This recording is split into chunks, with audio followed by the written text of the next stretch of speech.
Well, looky what we found. We got a score to settle with you little twerps.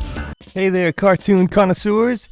Ever noticed how some of the most iconic villains and sidekicks from our favorite 80s and 90s cartoons were, well, disturbingly awesome? I mean, these characters were the peanut butter to our jelly, the chaos to our order. Let's be real, they made our childhoods way more exciting. But have you ever wondered about some of the backstories or behind the scenes dirt on your favorite villains? Look no further, because today we're diving into the dark, devious, and downright hilarious world of sinister co-stars from the golden age of cartoons. Stay tuned, because we're about to expose some of the most iconic baddies and their wild backstories. Let's start with a villainous duo that's as chaotic as they come, from Teenage Mutant Ninja Turtles. First up, we've got the ultimate mutant henchman duo, Bebop and Rocksteady. These two knuckleheads were Shredder's go-to guys for causing mayhem, even if they were about as effective as a screen door on a submarine.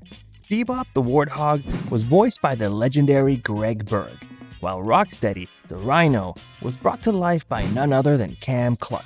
Yes, the same guy who voiced Leonardo. These two started off as regular thugs until Shredder decided, hey, let's mutate them into animals and see what happens. Spoiler, it didn't make them any smarter.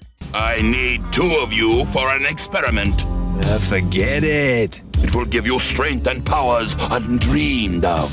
They're known for their bumbling antics, their undying loyalty to Shredder, even when his plans were clearly doomed, and their ability to turn every mission into a comedy of errors. And guess what? They're back in the 2024 Mutant Mayhem movie with Seth Rogen and John Cena taking over the mic. Talk about a glow-up. But here's the real question. Why does Shredder even keep them around? Is it their loyalty, their strength? Or does he just need someone to laugh at when his plans go up in smoke?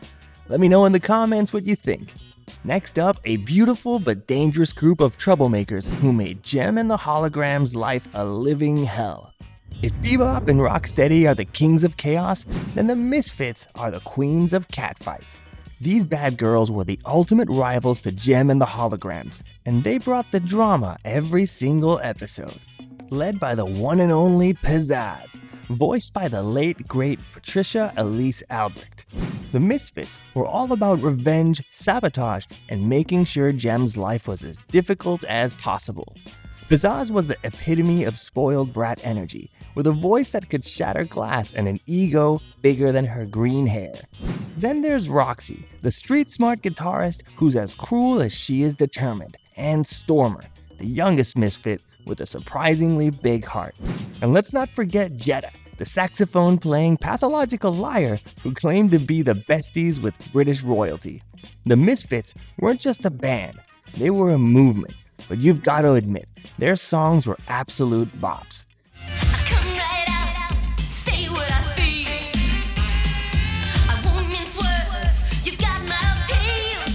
So who else low-key rooted for them to win just once? Speaking of the villains who never seem to win, guess who's been chasing power from the master of the universe since the dawn of time? Skeletor! The man, the myth, the skeleton? Voiced by the iconic Alan Oppenheimer, this guy is the definition of evil with flair. He has a simple goal: to take over Castle Grayskull, become the most powerful being in the universe, and finally, beat He-Man at something, anything. But here's the twist. Skeletor might have a tragic backstory. Rumor has it he was once Keldor, the brother of He-Man's dad, King Randor. So Skeletor was once He-Man's uncle? Mind blown. Talk about a family drama. And let's not forget about his mentor, Hordak, who probably taught him everything he knows about being a terrible person. Skeletor's plans are always over the top. His laugh is bone-chilling, pun intended, and his catchphrase, "I'll get you next time, He-Man," is the ultimate villain cliche. But you've got to respect his persistence. I mean, how many times can one guy fail before he just gives up? Well, I guess now you expect a ride back to Eternia, eh, Skeletor? And accept a favor from you? I'd rather walk. Speaking of persistent villains, Next up, the guy who's been chasing Inspector Gadget since the dawn of time. Dr. Claw is the mastermind behind MAD, the criminal organization that's behind trying to take down Inspector Gadget for decades. And let's be real, if it weren't for Penny and the Brain, Gadget would have been toast in episode 1. Voiced by the legendary Frank Welker, Dr. Claw is the ultimate shadowy villain. We never see his face except in the live-action movie, but let's not talk about that. And his voice is pure menace.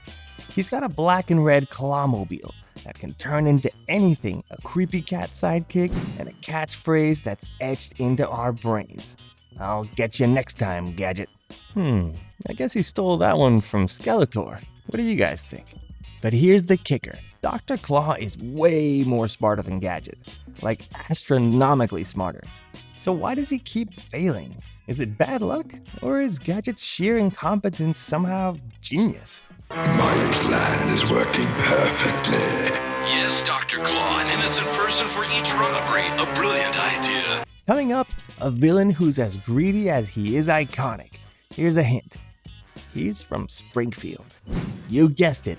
We've got Charles Montgomery Burns, the richest, oldest, and most diabolical man in Springfield. Voiced by Harry Shearer, Mr. Burns is the epitome of corporate greed. He's Homer's boss, Smithers' crush, and the owner of the Springfield nuclear power plant, which is basically a disaster waiting to happen. Burns has tried everything, blocking out the sun, running for governor, even building a net to sweep the ocean bare. And let's not forget his iconic catchphrase, excellent. But here's the thing, for all his evil plans, Burns is kinda lovable. Maybe it's his relationship with Smithers, or his obsession with his teddy bear, Bobo. Either way, he's a villain we love to hate. Look, Smithers, the money and a very stupid man are still here. Burns, if I didn't know better, I'd think you were trying to bribe me. Now let's talk about the ultimate power-hungry sorcerer from one of the most beloved movies in the early 90s. Voiced by Jonathan Freeman, Jafar is the royal vizier of Agrabah. But don't let that fancy title fool you. This guy is all about cosmic power and world domination.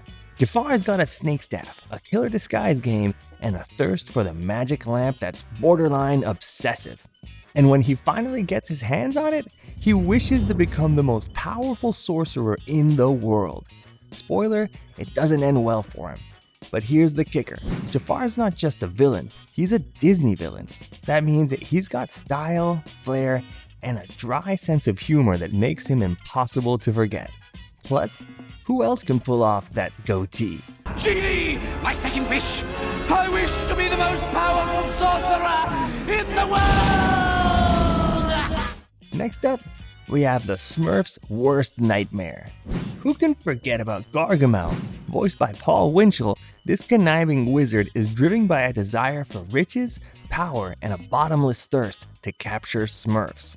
Gargamel's motives vary. Sometimes he wants to turn Smurfs into gold, other times he wants to eat them, and occasionally he just wants to eliminate them. And that reminds me, can you believe we used to watch this stuff as kids? But no matter what, he's always failing miserably. And let's not forget about his trusty cat Azrael, who's just as sneaky and conniving as his master. Together, they make the ultimate villainous duo, even if they never quite succeed. Drat! There's no sign of more diamonds anywhere, Azrael. Up next, can you guess who is the Queen of the Sea, but most just know her as a destructive witch? Last but definitely not least, we've got Ursula, voiced by Pat Carroll. This sea witch is the ultimate deal maker. She strikes deals with poor unfortunate merfolk, promising to make their dreams come true. But her contracts are always designed to advance her own ambitions.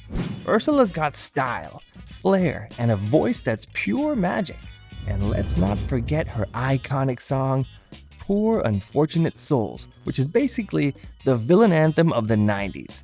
I admit that in the past I've been a nasty. They weren't kidding when they called me, well, a witch. But here's the thing, Ursula's not just a villain, she's also a Disney villain. And that means she's got depth, complexity, and a backstory that makes her impossible to forget. Plus, who else can pull off that tentacle dress? And there you have it, some of the most sinister, scheming, and downright hilarious co-stars from 80s and 90s cartoons. From Bebop and Rocksteady's bumbling antics to Ursula's sea witch shenanigans, these characters made our childhoods unforgettable. So I've got a question for you. Who's your favorite cartoon villain or co-star? Let me know in the comments below, and don't forget to like, subscribe, and hit that notification bell for more deep dives into your favorite childhood shows. Until next time, keep it cool, keep it retro, and remember, I'll get you next time.